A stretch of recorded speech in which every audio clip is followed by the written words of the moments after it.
जो इक्वेशन होते हैं वो तभी हमको अच्छे लगते हैं जब हमारे पास में वो इक्वेशन छोटे रहें, लीनियर हो एंड हमारे खुद के बनाए हुए हो। जैसे ही हमारे पास में ये जो इक्वेशन होते हैं धीरे धीरे ग्रो करते जाते हैं, बढ़ते जाते हैं, फिर वही इक्वेशन हमको बहुत ज्यादा बॉदर करते हैं।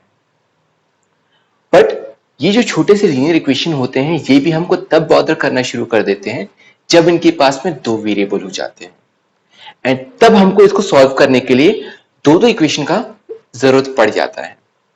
तो अगर हमको इनके बीच में सॉल्यूशन इनका लेके आना है कि हमारे पास में वो कौन से वैल्यूज है जिसके लिए एक्स की कौन सी वैल्यू एंड वाई की कौन सी वैल्यू है जिस पर हमारे पास दोनों की दोनों इक्वेशन सेटिस्फाइड रहे, ये निकालने के लिए हम लोगों ने देखा था कि हमारे पास में कुछ ग्राफिकल मेथड्स होते हैं जो कि होते तो काफी सिंपल है बट काफी लंबे होते जाते हैं।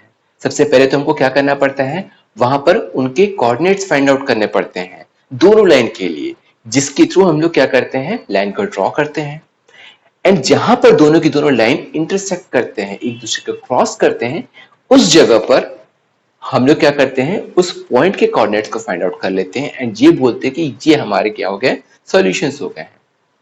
हालांकि यहाँ पर दिक्कत ये हो जाता है कि अगर हमारे पास में ये जो दो पॉइंट है ऐसी जगह पर मिल जाए जहां पे वैल्यू हमारे पास में कोई इंटीजर ना रहे एंड डेसिमल में आ जाए तो थोड़ा सा सरदर्द हो जाता है, बिकॉज फिर वहां पर प्रिसीजन वाली बात हो जाती है जो कि वैसे ही ग्राफ में काफी मुश्किल होती है ड्रॉ करने के लिए।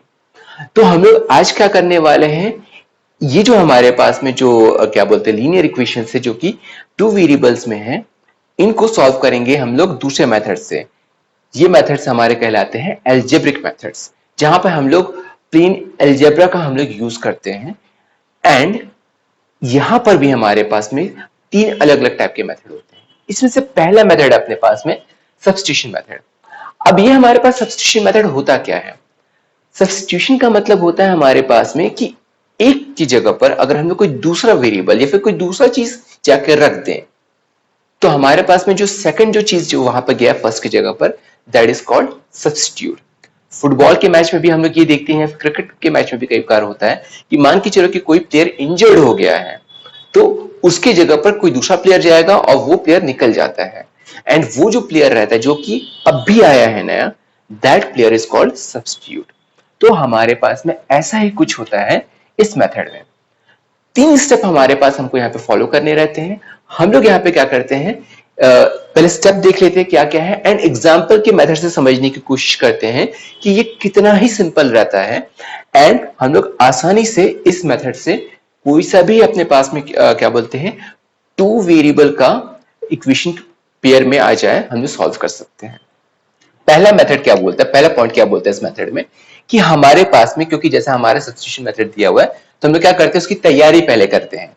हम पहले क्या करते हैं कि हमारे पास में दो वेरिएबल का इक्वेशन होगा, हम करते हैं कि एक वेरिएबल के फॉर्म में दूसरे वेरिएबल का वैल्यू निकाल लेते हैं, मतलब कि एक की वैल्यू निकाल लेते हैं हम लोग यहाँ पर, एंड उसकी वैल्यू को क्या करेंगे, सेकंड इक्वेशन में डाल देंगे। दो इक्वेशन रहेंगे, पहले वाले इक्वेशन से हम लोग क्या करेंगे, एक वेरिएबल की वैल्यू निकाल लेते हैं एंड उसकी वैल्यू को हम लोग क्या कर देंगे, सेकंड इक्वेशन में ले आएंगे, सब्स्टिट्यूट कर लेंगे। इससे होने क्या वाला है कि हमारे पास एक इक्वेशन फॉर्म होगा जहां पर सिर्फ और सिर्फ एक वेरिएबल रहने वाला है, जिसको सॉल्व कर लेंगे तो हमारे पास में कुछ वैल्यू आ जाएगी एंड उस वैल्यू को हम लोग क्या कर देंगे, किसी भी इक्वेशन में डाल देंगे।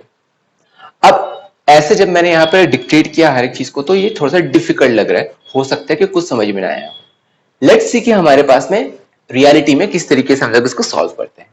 तो ये हमारे पास में हो गया है, दो इक्वेशन हो गया अपने पास में। हमारे पास यहां पर क्या हो जा रहा है, दो वेरिएबल्स हैं, एक हो गया x और एक हो गया y। मान के चलो कि हमारे पास में यहाँ पे प्राइमरी वेरिएबल x हो जाता है एंड हम लोग क्या करते हैं, y को सेकेंडरी वेरिएबल लेके चलते हैं। ठीक है, तो हमारे पास दो इक्वेशन हो गए हैं। मैं क्या करता हूं, इक्वेशन नंबर 1 का यूज करता हूं मेरा जो प्राइमरी जो क्या बोलते हैं वेरिएबल है उसके फॉर्म में सेकेंडरी की वैल्यू निकालने के लिए। मैं यहाँ पे क्या करता हूं, 3x plus 4y equal to 10 रखा हूं, ट्रांसपोज कर दिया मैंने 3x को एंड y की वैल्यू मैं यहाँ पे क्या कर लेता हूँ, फाइंड आउट कर लेता हूँ, y equal to 10 minus 3x upon 4 आ गया अपने पास में। अब हमारे पास में क्या हो गया कि हमारे जो सेकेंडरी वेरिएबल है इसके फॉर्म में पहला इक्वेशन आ गया। मैंने फर्स्ट इक्वेशन को क्या कर दिया, मॉडिफाई कर दिया है ताकि हमारे पास में एक साइड में सिर्फ एक ही वेरिएबल रहे। अब मैं क्या करता हूं कि मेरे पास जो सेकेंडरी वेरिएबल जो आया था अपने पास में, इसका यूज करता हूं मैं इक्वेशन नंबर 2 में। अब इससे होगा क्या, जैसे मैं वैल्यू y की वैल्यू को यहां पे पुट करूंगा, y इटसेल्फ क्या हो जाएगा, गायब हो जाएगा, बिकॉज मैं y की वैल्यू को यहां पे पुट कर रहा हूं। और हो क्या जाएगा, हमारे पास इक्वेशन में सिर्फ और सिर्फ एक वेरिएबल आने वाले हैं। तो y की वैल्यू मैंने क्या कर दिया, डायरेक्टली यहां पे पुट कर दिया। अब हमारे पास में सिर्फ एक ही वेरिएबल रहने वाले हैं। इससे क्या होने वाला है, आसानी से हम लोग क्या कर सकते हैं, बिकॉज हमको पता है कि अगर एक वेरिएबल रहे एक इक्वेशन में, आसानी से हम लोग क्या कर सकते हैं, इसको सॉल्व कर सकते हैं। इस केस में क्या हो जा रहा है, हम लोग यहाँ पर जो कटरा काट ले रहे हैं और स्टार्टिंग में क्या कर ले रहे हैं, हम यहाँ पर एलसीएम ले ले रहे हैं। हमेशा कोशिश ये करना है कि जैसे हमारे पास ये हो जाए तो हम लोग क्या करते हैं, ब्रैकेट को बाद में ओपन करने की कोशिश करेंगे। सबसे पहले एलसीएम वगैरह ले लेंगे और उसके बाद में क्या करेंगे, ब्रैकेट ओपन करेंगे। तो क्या होता है कि हमारे पास में जो कॉम्प्लेक्सिटी थोड़ी सी कम होती है। अदरवाइज फिर लोगों को लगता है कि यहाँ पे प्लस करूं कि माइनस करूं, वो सब चीज से बचना। तो क्या कर लेना, सबसे पहले एलसीएम ले लेना जितना लेना है, एंड हमारे पास में यहाँ पर फिर क्या कर लेंगे, हम लोग यहाँ पर धीरे से ब्रैकेट को ओपन करेंगे एंड एक जो वेरिएबल अपने पास में जो एक्स है उसको एक साइड रखेंगे, बाकी टर्म्स को दूसरे साइड भेज देंगे। फाइनली हमारे पास में यहाँ पर क्या हो गया, एक्स का वैल्यू मिल गया है। ठीक है, तो फर्स्ट स्टेप में हम लोगों ने क्या किया था, ये हमारे पास में पूरा फर्स्ट स्टेप था। फर्स्ट स्टेप में हम लोगों ने क्या किया था कि सेकंड वेरिएबल की वैल्यू हम लोग फाइंड आउट किए थे फर्स्ट के फॉर्म में, एक्स के फॉर्म में वाई की वैल्यू निकाले थे। सेकंड स्टेप में क्या हुआ हमारे पास में यहाँ पर कि हम लोगों ने क्या किया, यहां पर जो हमारे पास वेरिएबल था फर्स्ट वेरिएबल, उसकी वैल्यू को निकाल लिए। जैसे कि मैंने थर्ड में बोला था कि थर्ड स्टेप में हमको क्या करना पड़ेगा, किसी भी इक्वेशन में जो वैल्यू हमारे पास में आई है 1 2 3, तीन इक्वेशन हमारे पास में, किसी भी इक्वेशन में क्या कर दो, इसकी वैल्यू को पुट कर दो, ऑटोमेटिकली हमारे पास क्या हो जाएगी, y की वैल्यू हमको मिल जाएगी। तो मैंने क्या कर दिया, इक्वेशन नंबर 3 में ही पुट कर दिया एंड ये हो गया अपने पास में थर्ड स्टेप। तो हमारे पास में आंसर x का आ गया है एंड y का आ गया है। तो हम लोगों ने यहाँ पे देखा कि ये जो तीन सिंपल स्टेप है, पहले स्टेप में क्या किया हम लोगों ने, हमने y की वैल्यू निकाली है x के फॉर्म में। तो वैल्यू में जो हमारे पास निकलने वाला y का, वो क्या रहने वाला है, दूसरे वेरिएबल के फॉर्म में ही रहने वाला है। So this is not the final answer. Second में क्या करते हैं, इसी वैल्यू को क्या कर देते हैं, इक्वेशन नंबर 2 में पुट कर देते हैं। अब हमारे पास में क्या आया है, फर्स्ट वेरिएबल की वैल्यू आती है विच इज न्यूमरल वैल्यू, और ये हमारे पास क्या है, फाइनल आंसर रहता है x का। अब इस वैल्यू को क्या करते हैं, किसी भी क्वेश्चन में पुट कर दिए एंड फाइनली हमारे पास में y का भी क्या हो गया, एक फाइनल आंसर आ गया है, एक फाइनल वैल्यू मिल गई है जो कि न्यूमरल है, जो किसी वेरिएबल के फॉर्म में नहीं है। सो ये तो हो गया हमारे पास में सब्स्टिट्यूशन मेथड। हमारे पास में किसी भी ऐसे इक्वेशन को जिसमें कि दो वेरिएबल हो एंड उसकी दो पेयर दिए हुए हैं इक्वेशन के, सॉल्व करने का सिंपल सा तरीका ये रहता है कि हमारे पास में क्या कर दे कि किसी भी एक इक्वेशन को, अगेन किसी भी एक इक्वेशन में से एक वेरिएबल को क्या कर दे, एलिमिनेट कर दे, हटा दे। बिकॉज तब क्या हो जाएगा, हमारे पास एक सिंपल सा सिंगल वेरिएबल का एक इक्वेशन रहेगा, इसको हम लोग आसानी से सॉल्व कर सकते हैं। पिछले बार भी जो हम लोगों ने देखा था, जो हमारे पास में क्या था, सब्स्टिट्यूशन मेथड था। सब्स्टिट्यूशन मेथड में भी क्या हुआ था, हम लोगों ने क्या किया था कि फर्स्ट वाले क्या बोलते हैं इक्वेशन को इस तरीके से रखा था कि सेकंड वाले क्या बोलते हैं इक्वेशन में मैं पुट करूंगा तो क्या हो जाए, हमारे पास में सिर्फ एक वेरिएबल बचे। तो हमने वहां पे यूज किया था सब्स्टिट्यूशन मेथड, बट हमारा हुआ क्या था, वहां पर एक वेरिएबल एलिमिनेट। तो हम लोग क्या बोल रहे हैं कि हमारे पास जो दूसरा मेथड है एलिमिनेशन मेथड, हम लोग ये बोल रहे हैं कि इतना तामझाम क्यों करना, हम डायरेक्टली क्या करते हैं, हम जो दूसरे वाले वेरिएबल को क्या कर देते हैं, डायरेक्टली एलिमिनेट कर देते हैं एंड उसके बाद में क्या करते हैं, हम लोग यहाँ पे वैल्यू को फाइंड आउट करते हैं। एक बार एक वेरिएबल का वैल्यू मिल जाए, दूसरे वेरिएबल का वैल्यू भी ऑटोमेटिकली हमको क्या हो जाएगा, वहां पर मिल जाएगा। अब बात यहां पर ये होता है कि ये जो एलिमिनेट करना है दूसरे वेरिएबल को या फिर फर्स्ट वेरिएबल को या फिर सेकंड वेरिएबल को, अब इतना आसान भी नहीं होता है। हमारे पास जो इक्वेशंस होते हैं वहां पर हमारे पास है वेरिएबल के साथ में होते हैं कोफिशिएंट्स। हर इक्वेशन के लिए क्या रहता है, ये कोफिशिएंट्स अलग अलग होते हैं। अब अगर हमको यहां पर किसी भी इक्वेशन को क्या बोलते हैं, किसी भी इक्वेशन में वेरिएबल्स को एलिमिनेट करना है तो एक ही हमारे पास अर्थमेटिक टूल होता है जिसको हम लोग बोलते हैं सब्ट्रैक्शन। जब हम लोग कोई भी दो क्या बोलते हैं वेरिएबल को आपस में माइनस करते हैं तो या तो वैल्यू डिक्रीज होती है या फिर गायब ही हो जाती है। सेम होता है हमारे पास में नंबर के साथ में भी। तो हम लोग यहाँ पे क्या करना चाहते हैं, सब्ट्रैक्शन वाले टूल का यूज करके हम लोग इक्वेशन में से एक वेरिएबल को गैप करना चाहते हैं, बट हमारे पास कोफिशिएंट्स क्या हो सकते हैं, डिफरेंट हो सकते हैं। तो इसी प्रॉब्लम से क्या होता है, हमारे पास पहला स्टेप अराइज होता है। ये क्या बोल रहा है कि हम लोग यहाँ पे क्या करेंगे, दोनों इक्वेशन के किसी एक वेरिएबल को टारगेट करेंगे एंड कोशिश करेंगे कि हम लोग दोनों इक्वेशन में कुछ ऐसे वैल्यूज को मल्टीप्लाई कर दें ताकि कम से कम वो जो दो कोफिशिएंट है वो क्या हो जाए, हमारे पास इक्वल हो जाए, ताकि सेकंड पॉइंट पर या फिर सेकंड हमारे पास जो स्टेप है उसमें हम लोग जब सब्ट्रैक्ट करें तो वो जो हमारे पास वेरिएबल है वो कंप्लीटली एलिमिनेट हो जाए एंड उसके बाद में वैल्यू हम लोग जो बचे वाले वेरिएबल की निकाल लेंगे, बिकॉज सब एक वेरिएबल बचेगा और एक इक्वेशन रहेगा, सॉल्व कर देंगे, वैल्यू मिल जाएगी। एंड फाइनली थर्ड स्टेप में क्या करेंगे, वो जो वैल्यू मिली है उसको किसी भी इक्वेशन में पुट कर देंगे एंड हमारे पास में आंसर आ जाएगा, जस्ट लाइक लास्ट टाइम। चलो सेम क्वेश्चन हम लोग क्या करते हैं, यहाँ पे उठाते हैं एंड इससे हम लोग क्या करते हैं, सॉल्व करने की कोशिश करते हैं। हमारे पास में दो वेरिएबल है यहाँ पर, एक तो x हो जा रहा है यहाँ पर और दूसरा हो जा रहा है अपने पास में y। ठीक है, जैसा कि हमारे पास में फर्स्ट स्टेप में बोला गया कि हम लोग क्या करेंगे, कुछ ना कुछ नंबर मल्टीप्लाई करेंगे जिससे हमारे पास में कोई भी एक वेरिएबल क्या हो जाए, अपने पास एलिमिनेट हो जाए। हम लोग इस बार टारगेट करते हैं चलो x को। मैं चाहता हूं कि हमारे पास में x की वैल्यू बाद में निकालते रहेंगे, x हमारे पास इक्वेशन से हट जाए। उसके लिए क्या बोला गया है, अपने पास जो कोफिशिएंट है उनको हमको क्या करना पड़ेगा, सिमिलर करना पड़ेगा। अब जो कोफिशिएंट यहाँ पे दिया है 3, इसको हटा तो सकते नहीं है, बट ये कर सकते हैं कि कुछ वैल्यू मल्टीप्लाई करके इसकी वैल्यू को इंक्रीज कर सकते हैं। तो मैं यहाँ पे क्या कर देता हूं, इस इक्वेशन में 2 का मल्टीप्लीकेशन करता हूं एंड इस वाली इक्वेशन में 3 का मल्टीप्लीकेशन करता हूं। तो होता क्या है, इससे हमारे पास में 3 2 6 हो जाएगा यहाँ पर, एंड यहाँ पर भी 3 2 क्या हो जाएगा, अपने पास 6 हो जाएगा। तो हमारे पास जो x के कोफिशिएंट है दोनों इक्वेशंस में ये इक्वल हो जाएंगे, बट इसका मतलब ये नहीं कि हमारे पास में x के ही कोफिशिएंट हमारे इक्वल हुए हैं, हमारे पास y का कोफिशिएंट भी इक्वल होगा एंड हमारे पास जो कांस्टेंट टर्म था बाद का वो भी हमारे पास क्या होगा, उस नंबर से मल्टीप्लाई होने वाला है। बट इट डजंट मैटर, क्योंकि हमारा सबसे बड़ा हेडेक क्या था, ये दो वेरिएबल वाला सिस्टम। एक इक्वेशन में दो वेरिएबल, एक वेरिएबल अगर हमारे पास से हट जाएगा जैसे कि हमारे यहाँ पर, तो उसके बाद में हमारे पास सॉल्व करना इक्वेशन को आसान हो जाता है। तो यहाँ पे होता क्या, बेसिकली ये इक्वेशन हमारे पास हो गया 6x, 4 2 8 हो जा रहा है एंड अपने पास में 10 2 20 हो जा रहा है। यहाँ पर भी अपने पास 6 हो गया है, -6y हो जा रहा है एंड यहाँ पे 6 हो जा रहा है।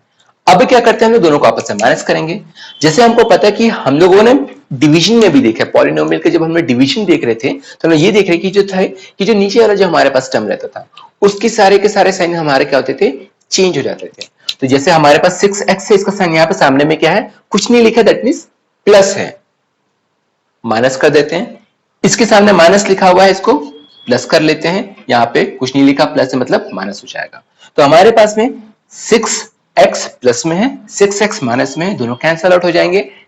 x वाला हमारे पास वेरिएबल कंप्लीटली एलिमिनेट हो गया, बच रहा सिर्फ हमारे पास है y वाला। तो 8 प्लस 6y हो जाएगा, बिकॉज हमारे पास अब नेगेटिव साइन को हम लोग यहाँ का कंप्लीटली क्या कर देंगे, इग्नोर कर देंगे। 8 प्लस 6 14 हो जाएगा, 20 माइनस 6 ये भी क्या हो गया, 14 हो जा रहा है। सॉल्व करते y की वैल्यू हो जाती है हमारे पास में 1। तो यहां पर हमारे पास में क्या हो गया, फर्स्ट स्टेप हमारे पास ये था, हमने क्या किया, कोफिशिएंट्स को हम लोग यहाँ पे मल्टीप्लाई किए। सेकंड जो स्टेप हम लोग यहाँ पे जो देखे थे वो था ये। तो फर्स्ट स्टेप में हम लोग बस क्या कर रहे हैं, मल्टीप्लाई कर रहे हैं। सेकंड स्टेप में हम लोग क्या कर दे रहे हैं, माइनस करके वैल्यू को हम लोग क्या कर दे रहे हैं, यहाँ पे फाइंड आउट कर ले रहे हैं एक वेरिएबल की। अब आता है हमारे पास में थर्ड स्टेप, जो कि हमारे पास सब्स्टिट्यूशन मेथड में भी क्या था, यही स्टेप था कि हमारे पास वेरिएबल की जो भी वैल्यू आई है अपने पास, y की वैल्यू जो अपने पास में आई है, किसी भी इक्वेशन में पुट कर दो। मैंने क्या कर दिया, इस बार इक्वेशन नंबर 2 में पुट कर दिया। अब क्योंकि इक्वेशन नंबर 1 जो था अपने पास में थोड़ा सा बड़ा दिख रहा था, 3 है 4 है 10 है, मैं बोला कि जो सिंपल वाला जो इक्वेशन है, जैसे कि ये सिंपल हमको दिख रहा है, मैं वो वही पुट कर देता हूं। तो आसानी से हमारे पास में क्या रहता है, वैल्यू को मैंने पुट किया, हमारे पास आंसर क्या हो गया, x = 2।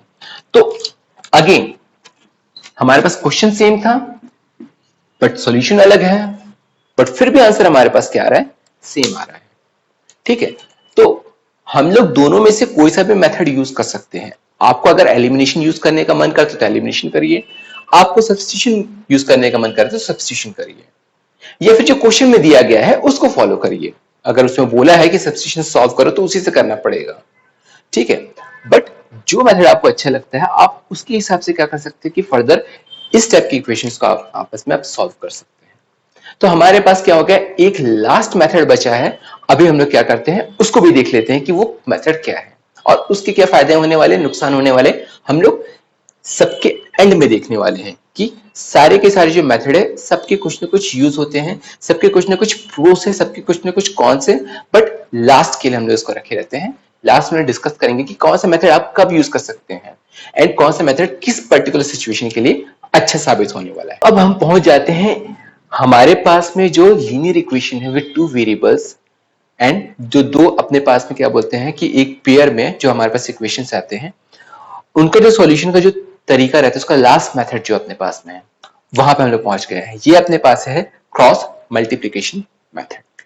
ठीक है, अब यहाँ पे हम लोग डायरेक्टली स्टेप्स में कूद जाते हैं कि हमारे पास स्टेप्स क्या क्या हैं। पहला स्टेप हमारे पास ये बोल रहा है कि हमको क्या करना है, रेशियोज फाइंड आउट करने हैं, a1/a2 का, b1/b2 का एंड c1/c2 का। अब बात ये कि भाई ये रेशियो में फाइंड आउट क्यों कर रहे हैं, हम लोगों ने पहले भी क्या किया है, इन रेशियोज का यूज किया है।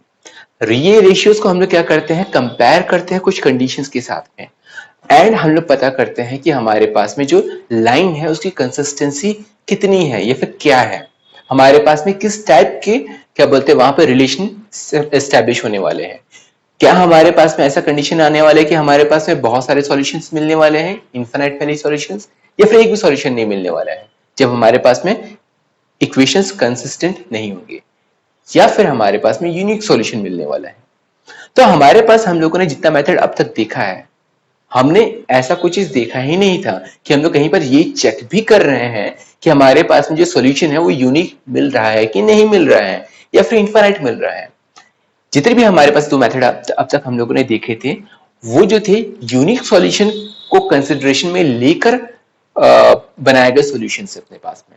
मतलब कि अगर हमारे पास में यूनिक सॉल्यूशन रहे तो ही वो काम करते हैं, अदरवाइज क्या होगा, हमारे पास में जब सॉल्व करेंगे तो सारे के सारे वेरिएबल कट जाएंगे, हमारे पास में कोई सॉल्यूशन नहीं आएगा, या फिर हो सकता है कि हमारे पास में सारे के सारे नंबर जो है सॉल्यूशन में आ जाए, ऐसा भी हो सकता है।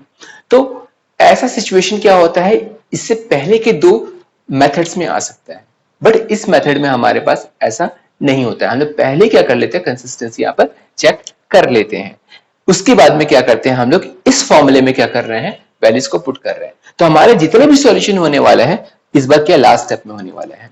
अब यहाँ पर ये देख के लग सकता है कि हमारे पास ये जो फॉर्मूला काफी कॉम्प्लिकेटेड है, बट अगर आप यहाँ पे ध्यान से देखोगे तो यहाँ पे कॉम्प्लिकेशन नहीं होने वाला है।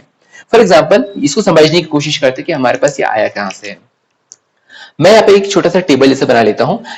x का कोफिशिएंट हमारे पास में a1 a2 रहेगा, y का कोफिशिएंट b1 b2 एंड जो हमारे पास में जो वेरिएबल नहीं है उसका कोफिशिएंट c1 c2 हो गया अपने पास। जैसे ये भी हमारे पास उसी फॉर्मेट में लिखा हुआ है, x का कोफिशिएंट यहाँ पे 3 है तो 3 हो जाएगा अपने पास में a1, यहाँ पर x का कोफिशिएंट 2 है तो ये हो जाएगा a2, तो a1 a2 b1 b2 c1 c2। तो हम लोग यहाँ पर ऐसे ही कुछ लिखे हुए हैं। अब हम लोग यहाँ पे क्या करते हैं, फॉर्मूले को देखते हैं कि किस तरीके से यहाँ पर ये लेड आउट है। x अपन हमने यहाँ पे लिखा है b1 c2, कैसे हो जा रहा है, x की वैल्यू निकालना है तो x का कोफिशिएंट हम लोग यहाँ पे इंक्लूड नहीं करने वाले हैं, बल्कि क्या करेंगे, बाकी के कोफिशिएंट को लेने वाले हैं। अब कैसे लेंगे, मैं x का है तो मैं सामने वाले y का लेके चलता हूं एंड b1 का जो कोफिशिएंट का मल्टीप्लीकेशन करूंगा मैं c2 के साथ में, तो b1 का मल्टीप्लीकेशन हो गया c2 के साथ में। अब b2 और c1 भी बचे हुए हैं तो क्या हो गया, b2 का c1 के साथ में कर दे रहे हैं। तो हम लोग यहाँ पे ऐसे लेके चल रहे हैं कि जब हमारे पास में एरो ऊपर से नीचे की तरफ आ रहे हैं तो उस कंडीशन में हम लोग उसको पॉजिटिव लेके चलते हैं, b1 c2 पॉजिटिव। बट नीचे से ऊपर जा रहा है एरो तो हमारे पास क्या हो जा रहा है, यही वैल्यू अपने पास में नेगेटिव जा रहा है, माइनस b2 c1। ठीक है, अब हम लोग क्या करते हैं, y का निकालने की कोशिश करते हैं। तो जैसे मैंने बोला था x के साथ में कि अगर x का है तो उसका कोफिशिएंट नहीं लेके चलेंगे, तो y की वैल्यू निकालेंगे तो y कोफिशिएंट हमको यहाँ पर नहीं लेना है। तो हम लोग यहाँ पे क्या करने वाले हैं, y को छोड़कर अपने पास में नेक्स्ट क्या आता है, ये वाला आते हैं c1 c2 आने वाले हैं। एंड अगेन c1 का क्या करूंगा, मैं a2 के साथ में मल्टीप्लिकेशन करूंगा, बिकॉज हमें ऊपर से नीचे की तरफ आ रहे हैं तो ये क्या हो जाएगा अपने पास है पॉजिटिव। एंड c2 बचा हुआ है, c2 का हम लोग का मल्टीप्लिकेशन हो जाएगा a1 के साथ में, एंड क्योंकि नीचे से ऊपर जा रहा हूं तो नेगेटिव हो जाएगा अपने पास में। तो हमारे पास में y का भी क्या हो गया, हमारे पास किससे किसका मल्टीप्लिकेशन करना है ये आपको समझ में आ गया है। फाइनली हमारे पास बचा हुआ है 1, 1 के नीचे में क्या आना चाहिए, ये तो बहुत सिंपल हो गया है। c1 के बाजू में क्या है, कुछ भी नहीं, बट मैं ये अज्यूम करके चलता हूँ कि ये मेरा पूरा क्या है, कंप्लीट साइकिल है। सेम चीज हमने y के साथ में भी की थी। C1 का हमने यहाँ पर कहीं मल्टीप्लीकेशन नहीं किया था, बल्कि यहाँ पे चले गए थे। सेम हम लोग यहाँ पर क्या करते हैं, 1 का निकालना है तो मैं x से शुरू करता हूँ। A1 का होगा अपने पास मल्टीप्लीकेशन B2 के साथ में, जो कि हो जाएगा पॉजिटिव, एंड A2 का हो जाएगा अपने पास में B1 के साथ में। क्योंकि ये नीचे से ऊपर जा रहा है तो हमारे पास ये हो जाएगा नेगेटिव। तो इस तरीके से आराम से क्या कर सकते हैं, इस फॉर्मूले को याद रख सकते हैं। बस ये है कि हमको ये जो पर्टिकुलर चीजें 3-4 बार अगर आप करके देख लोगे तो आपको ये आराम से फॉर्मूला याद हो जाएगा। ठीक है, अब हम लोग आगे बढ़ते हैं एग्जाम्पल की तरफ में। एग्जाम्पल में क्या कर दिया, सेम वही लेके चलो, हल्का सा चेंज मैंने यहाँ पर ये किया है कि जो 10 हमारे पास में इक्वल टू के लेफ्ट राइट हैंड साइड में दिया था, उसको मैं लेफ्ट में लेके रहता हूँ। यहाँ पे पॉजिटिव था 10, यहाँ पे क्या हो गया आके नेगेटिव हो गया। सी मैं 2 के साथ में कर रहा हूँ। ठीक है, रीजन क्या हो गया अपने पास में, बिकॉज हमारे पास जो स्टैंडर्ड फॉर्मूला जिसमें से हम लोग A1 A2 ये सब निकाल के चल रहे थे, वो इसी तरीके से रहता है। नहीं भी रहे तो भी चलेगा, फॉर्मूले में जो यहाँ पे फॉर्मूले हल्का सा हमको चेंज करना पड़ेगा, वो हो जाएगा अपने पास में -1। खैर वो बात अलग बात हो जाती है। फिलहाल हम लोग इसके लिए सोल्यूशन देखते हैं। तो हम लोग क्या करते हैं, यहाँ पर ये दो इक्वेशन से हम लोग क्या करते हैं, कोफिशिएंट्स का रेशियो फाइंड आउट कर लेते हैं। 3/2 हो गया, यहाँ पर -4/2 है तो क्या हो गया, -2 हो गया है। 10/2 है तो हो गया अपने पास से 5। अब हम लोग यहाँ पे ये देखते हैं कि हमारे पास में जब रेशियोज आते थे तो हमारे पास में 3 कंडीशन होते थे। अगर हमारे पास ये दोनों इक्वल हो गए, A1/A2 B1/B2, तो 2 कंडीशन हमारे पास से बचते थे। अगर ये इक्वल है तो क्या तीनों के तीनों इक्वल है, A1/A2 B1/B2 C1/C2। अगर तीनों इक्वल हो गए, तीनों रेशियो, मतलब कि हमारे पास में इनफाइनाइट मैनी सॉल्यूशंस हो सकते हैं। सारे के सारे जो लाइन का जो पॉइंट है या फिर जिस पॉइंट से हमारे पास लाइन गुजर रहे हैं, सारे के सारे क्या हो जाएंगे, हमारे पास सॉल्यूशन हो जाएंगे अगर है तो। बट अगर वहीं पर अपने पास में ये दोनों इक्वल हैं बट C1/C2 इक्वल नहीं हुआ, मतलब कि अपने पास में अब कुछ भी नहीं मिलने वाला है। सारे के सारे इक्वल हैं, सारे सॉल्यूशंस है, सिर्फ एक हमारे पास में नहीं हो पाया इक्वल, तो क्या हो जाएगा, एक भी सॉल्यूशन नहीं हो जाएगा। लाइंस हमारे पैरेलल हो जाते हैं। बट अगर हमारे पास यहीं पर हमारे पास फेलियर हो जाए, मतलब कि अपने पास में A1/A2 का जो वैल्यू है B1/B2 के इक्वल ना हो, तो हमारे पास में क्या रहती है, खुशी की बात है, हमारे पास क्या हो गया है, पेयर ऑफ इक्वेशंस क्या हो गया, कंसिस्टेंट हो गया। हमारे पास में एक यूनिक सॉल्यूशन है जिसका वैल्यू हम लोग आसानी से निकाल सकते हैं, क्योंकि जब कोई सॉल्यूशन नहीं है तो वैसे भी वैल्यू निकलेगा नहीं। अगर हमारे पास में बहुत सारे सॉल्यूशन हैं, मैं कितना वैल्यू बैठ के निकालते रहूंगा। ये हमारे लिए बहुत अच्छा कंडीशन होता है कि हमारे पास में एक यूनिक सॉल्यूशन मिले। तो हमारे पास अगर ये है, मींस इक्वेशन कंसिस्टेंट हो गए हैं। अब हम लोग क्या कर सकते हैं, इस फॉर्मूले को अप्लाई कर सकते हैं। हमारे पास में already A1 A2 B1 B2 C1 C2 सबकी वैल्यू ऑलरेडी हमको मिली हुई है। वैल्यू को हम यहाँ पर क्या कर देते हैं, पुट कर देते हैं, सॉल्व कर लेते हैं। अब हमारे पास में क्या होता है, इस टाइप का इक्वेशन हमको यहाँ पे देखने मिलता है, x upon -28 y upon -14 equal to 1 upon -14। अब यहाँ पे ये होता है कि हम लोग कैसे सॉल्व कर सकते हैं इसको। तो बेसिकली इसका मतलब ये है कि इसकी वैल्यू इसके बराबर है एंड इसकी वैल्यू इसके बराबर है, या फिर ये बोल सकते हैं कि हमारे पास x upon -28 भी इसके बराबर है एंड y upon -19 भी 1 upon -14 के बराबर है। तो हम लोग क्या करते हैं, इसी मेथड से हम लोग x की वैल्यू को फाइंड आउट करते हैं। मैं यहाँ पे क्या कर देता हूँ, दोनों की इक्वेट कर देता हूँ, ट्रांसपोज करता हूँ, x की वैल्यू हो गई अपने पास है फाइनली 2। लास्ट में हमारे पास में क्या हो गई है, वैसे ही निकालते हैं तो y की वैल्यू भी हमारे पास हो जा रही है 1। ये वही आंसर है जो हम लोग तीनों मेथड में, जो इससे पहले के दोनों मेथड्स में देखे, इसमें भी क्या आ रहा है, अपने पास में आंसर सेम आ रहा है। तो हम लोग यहाँ पर किसी भी तरीके से सॉल्व करें, ठीक है। अलजेब्रिक में हमारे पास में 3 मेथड्स हैं। 3 मेथड कौन कौन से हैं, पहला मेथड हो गया अपने पास में सब्स्टिट्यूशन, देन एलिमिनेशन, देन हो गया अपने पास में क्रॉस मल्टीप्लिकेशन, जो हम लोगों ने अभी देखा है। आंसर हमारे पास तीनों में क्या आ रहा है, सेम आ रहा है। मेथड जो है अपने पास में तीनों का कंप्लीटली अलग है। अगर आपको कर रहा है तो ग्राफिकल मेथड से भी सॉल्व कर सकते हो इस इक्वेशन को, अगेन उसमें भी आंसर क्या आने वाला है, हमारे साथ सब सेम आने वाला है। सो आंसर हमेशा क्या रहने वाला है, अपने पास सेम रहेगा। मेथड आप कुछ भी चूज कर लो, बट सारे मेथड के कुछ ना कुछ क्या होते हैं, फायदे होते हैं, नुकसान होते हैं। पहली बात तो ये देख लेते हैं ग्राफिकल मेथड एंड हमारे पास अलजेब्रिक मेथड में डिफरेंस क्या होता है। ग्राफिकल मेथड में हमको क्या करना पड़ता है, ग्राफ बनाना पड़ता है। एक्यूरेट हमारे पास ग्राफ रहेगा तभी जाके हमको क्या मिलने वाला है, हमारे पास एक्यूरेट रिजल्ट आने वाला है। अदरवाइज क्या होगा, अपने पास में आंसर सही नहीं आने वाले हैं। सो ये बनाने वाले के ऊपर में हो जाता है, ठीक है ना। अब बट बात वही है कि हमारे पास जो ज्यादातर स्टूडेंट होते हैं सबको ड्राइंग में इतना इंटरेस्ट तो होता नहीं है, ऊपर से इतना इंटरेस्टिंग भी ड्राइंग भी नहीं कि भाई हम लोग फूल पत्ती बना रहे हैं, पहाड़ नदियां बना रहे हैं, लाइन सिर्फ ड्रॉ करना है। तो वहां पर क्या रहता है कि एक्यूरेसी यहाँ पर थोड़ी सी मात खा जाती है लोगों की, इस नाम से आंसर सही नहीं आ सकते हैं। इस नाम से हम लोग क्या करते हैं, एल्जेब्रिक मेथड का यूज करते हैं। बेसिकली क्या करना है, एल्जेब्रा जो हम लोग पढ़ रहे हैं उसी मेथड से क्या करना है, हमको वैल्यूज को फाइंड आउट करना है, ठीक है। तो ये क्या रहता है, फेयरली एक्यूरेट रहते हैं। दो बंदे या फिर तीन बंदे अगर ग्राफिकल मेथड से कोई क्वेश्चन को सॉल्व करें तो जरूरी नहीं कि तीनों का आंसर सेम रहे, बट अगर एल्जेब्रिक मेथड से सॉल्व करेंगे तो मोस्ट प्रोबेबली क्या होने वाला है कि सबका आंसर क्या रहेगा, सेम आएगा। अगर सब सही तरीके से कर रहे हैं तो फॉर श्योर सबका आंसर क्या आने वाला है, सेम आने वाला है, चाहे एल्जेब्रिक मेथड में वो तीनों में से कोई सा भी मेथड को क्यों ना यूज कर रहे हैं। अब बात यहां पर आती है कि तीनों में डिफरेंस क्या होता है। पहले मेथड में हम लोगों ने देखा था कि हमारे पास में क्या था, सब्स्टिट्यूट कर रहे थे वैल्यू को, एक की वैल्यू को दूसरे में डाल रहे थे। अब ये मेथड में दिक्कत थोड़ा सा ये हो जाता है कि हमारे पास नीचे में क्या होता है, अपॉन वाले कुछ टर्म्स आ सकते हैं, जिसके चलते क्या होता है लोगों को एलसीएम लेने में और ये सब लेने में थोड़ा कंफ्यूजन हो सकता है, तो कभी कभी थोड़ी गलती कर भी सकते हैं। मैं जब सॉल्व करता हूं तो मैं तो प्रेफर करता हूं क्या बोलते हैं अपने पास में एलिमिनेशन मेथड को, ठीक है। एलिमिनेशन मेथड में क्या होता है कि हमारे पास जो सेकंड वेरिएबल रहता है या फिर जो फर्स्ट वेरिएबल रहता है हम लोग आराम से उसको हटा सकते हैं, एंड हमारे पास में अपॉन वाला कोई कंजेंट नहीं होता है।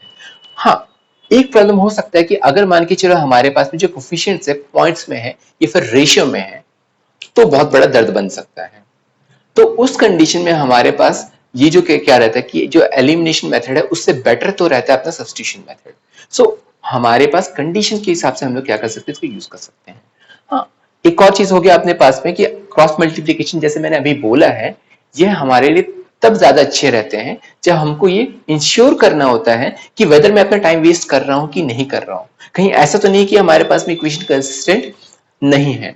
तो ऐसे कंडीशंस में के लिए हमारे लिए क्रॉस मल्टीप्लिकेशन बहुत अच्छा रहता है कि हम लोग सॉल्व करें इससे पहले हम लोग ये इंश्योर कर ले कि नहीं, हम लोग जो कर रहे हैं जहां पर सॉल्यूशन तो कम से कम हमको प्रॉपर मिलने वाला है। तो आपके पास में तीन अलग अलग मेथड है, आप इसमें से कोई सा भी यूज कर सकते हैं। हमको क्या रहेगा, क्वेश्चन में या तो दिया रहेगा या फिर फर्दर अगर आप आगे क्लास में जाएंगे, क्लास 11th में पढ़ोगे, क्लास 12th में जाओगे, तो वहां पर ऐसा नहीं दिया रहेगा कि आपको इस मेथड से करना है। तो वहां पर क्या है कि आपको अपने हिसाब से जो आपको कंफर्टेबल लगता है उस मेथड्स के आप यूज कर सकते हैं।